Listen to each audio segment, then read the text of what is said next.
تو ظاہر سی بات ہے ایسا یوں ہی نہیں ہوتا تھا، بلکہ جان بوجھ کر شعری انداز اختیار کیا جاتا تھا۔ اب اشعار میں واقعی میں کیا یہ صلاحیت موجود ہے کہ وہ لوگوں کو مسحور کر دیتا ہے، ان پہ ایک طرح کا جادو کر دیتا ہے یا نہیں؟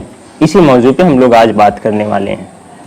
تو آپ کو بتاتا چلوں کہ اشعار کے اندر بہرحال متاثر کرنے کی اور امپریس کرنے کی صلاحیت موجود ہے۔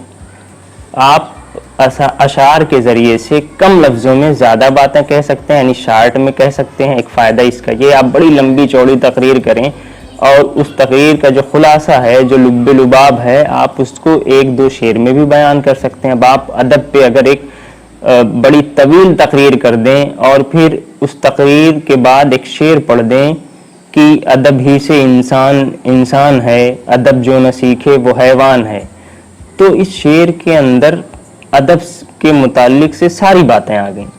تو شعر کا یہ فائدہ ہوتا ہے کہ اس میں بات شارٹ میں اختصار کے ساتھ کہہ دی جاتی ہے اور سمجھنے والا پوری بات کو بآسانی سمجھ جاتا ہے۔ اشعار کا تعلق بلکہ ادب کا تعلق اور ادب ہی کا ایک حصہ اشعار بھی ہے۔ تو اشعار کا تعلق اور ادب کا تعلق فنون لطیفہ سے بھی ہے۔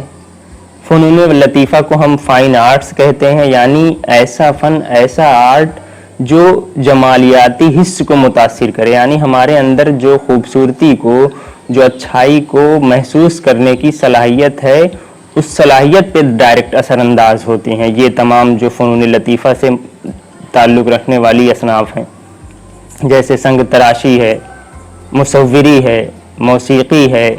ان تمام چیزوں کا تعلق فنون لطیفہ سے ہے۔ شاعری کا بھی تعلق فنون لطیفہ سے ہے۔ تو فنون لطیفہ کی یہ خوبی ہوتی ہے کہ وہ سننے والے کے دل کو متاثر کرتا ہے۔ وہ بھلے ہی بات کو پوری طرح سے نہ سمجھ سکے، لیکن وہ متاثر ضرور ہوتا ہے۔ اور فنون لطیفہ کی یہ خوبی بھی ہوتی ہے کہ اس میں باتیں باریکی سے اشارے میں کہی جاتی ہیں۔ جو شخص اس فن کا ماہر ہوگا وہی پوری بات کو آسانی سے سمجھ سکے گا۔ ہر ایرا غیرہ نتو خیرہ اس کو پوری طرح سے نہیں سمجھ سکتا، لیکن پھر بھی وہ اس سے متاثر ہوگا۔ آپ ابھی کسی بڑے شاعر کا، غالب کا یا میر تقی میر کا کوئی اچھا سا شعر کسی عام آدمی کو سنائیں جو اردو زبان سے یا اردو ادب سے واقف نہ ہو، اس کو آپ شعر سنا دیں گے تو وہ شعر سننے کے بعد اگر ایمانداری سے جواب دے گا تو وہ کہے گا کہ بھیا شعر تو نہیں سمجھ میں آیا، کیا کہہ رہے ہیں یہ سمجھ میں نہیں آیا، لیکن اتنا ضرور سمجھ میں آ رہا ہے کہ کوئی بڑی اہم، بڑی اچھی بات کہی جا رہی ہے۔ تو وہ بھی کہیں نہ کہیں جمالیاتی حس کا استعمال کرتے ہوئے یہ اندازہ لگا لیتا ہے کہ کیا بات کہی جا رہی ہے۔ تو یہ اشعار کی خوبی ہوتی ہے۔ اب اشعار کا ہماری تہذیب سے بھی تعلق ہے۔ اگر ہم اس ٹاپک پہ بھی بات کرنا چاہیں تو اس پہ بھی بات کی جا سکتی ہے، فی الحال ہم لوگ اس پہ بات نہیں کریں گے۔ اور تہذیب سے کٹ جانا، تہذیب سے ہٹ جانا، یہ کتنا نقصان دہ ہے آپ لوگ اس کو بھی جانتے ہوں گے۔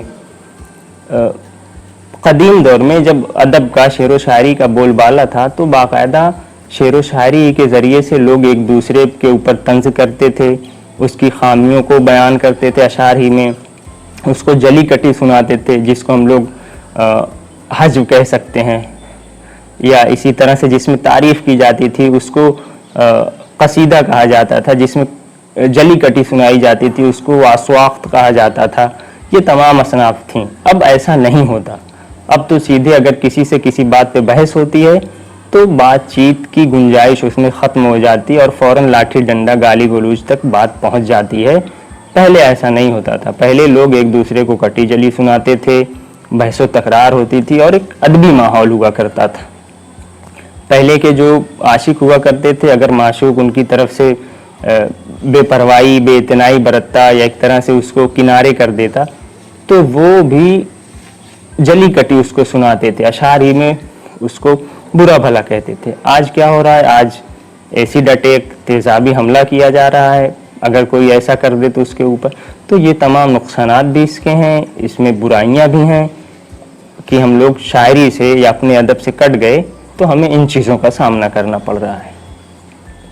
بہرحال تو آج کے موضوع سے ہم یہ نتیجہ نکال سکتے ہیں کہ شاعری میں پورے طور پہ جادو بھلے نہ ہو، لیکن اس کے اندر کہیں نہ کہیں متاثر کرنے کی اور امپریس کرنے کی صلاحیت موجود ہے۔